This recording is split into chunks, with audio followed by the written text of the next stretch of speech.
Dans cette vidéo, je vais vous expliquer comment importer votre P Homer dans la matrice RH. Tout d'abord, vérifions brièvement l'onglet PlanIfNat. Comme vous pouvez le constater, il existe deux types de lignes. Les lignes blanches, importées d'Homer. Cela signifie que le poste existe ou a existé. Les lignes jaunes sont les lignes manuelles que vous devez planifier pour les postes non occupés. Chaque mois, vous devrez passer en revue votre personnel entre les postes occupés et non occupés. Au début de chaque mois, vous devez mettre à jour les postes actuels en important votre P Homer.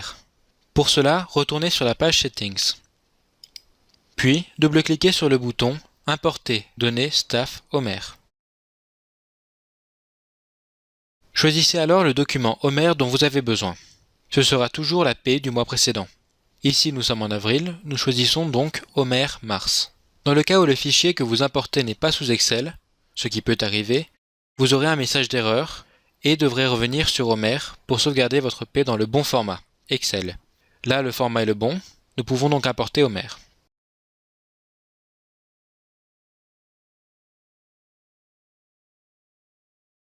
Nous arrivons automatiquement sur l'onglet PlanIfNat. Vous pouvez commencer à passer en revue les postes de votre personnel. Pour être au courant des changements qui ont pu être faits au cours du mois précédent, vous pouvez vous aider de la colonne F, Statut Import. Comme vous pouvez le voir, il y a différents types de statuts. Lorsque rien n'est écrit, aucun changement n'a été fait le mois dernier concernant ce poste. Out of Payroll, le poste n'existe plus dans la P Homer. Il s'agit d'une ligne historique. Cela signifie qu'elle ne peut plus être modifiée.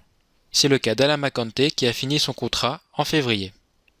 Change, le poste de la personne a changé. C'est également une ligne historique. Vous ne pouvez plus la modifier. Pour son nouveau poste, une nouvelle ligne sera créée automatiquement juste au-dessus. Updated, les lignes mises à jour sont des positions pour lesquelles un changement a eu lieu. Par exemple, la personne est affectée à une autre activité. Vous avez ici l'exemple d'Oumar Balama qui est, depuis le mois dernier, affecté à l'activité clinique mobile. Dans le cas de lignes mises à jour, je vous conseille d'écrire des commentaires dans la colonne CB. Sur ces changements, vous n'aurez aucune ligne historique. New, cela signifie qu'un nouveau poste a été créé dans Homer, pour un personnel existant ou un ancien. Comme vous pouvez le voir, nous avons deux nouveaux postes. L'un est lié à un changement de poste, et l'autre à un nouveau poste avec une nouvelle personne. Pour chacun de ces nouveaux postes, vous devez indiquer le référent budgétaire car cette information n'est pas dans Homer. Pour les deux, vous devez ajouter le chef d'équipe médicale dans la colonne S.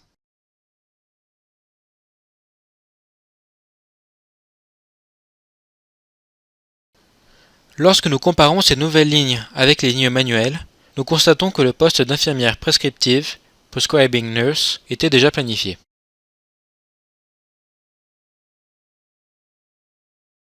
Dans ce cas, nous devons conserver la ligne, mais supprimer le FTE planifié.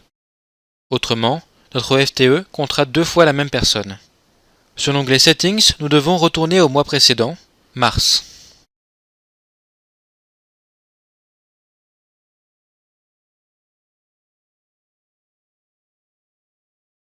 Ainsi, nous pouvons supprimer le FTE grisé pour le mois dernier.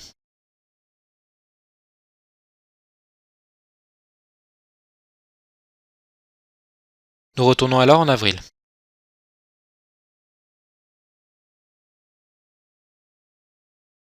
Dans le commentaire de la ligne, je peux indiquer le nom du personnel.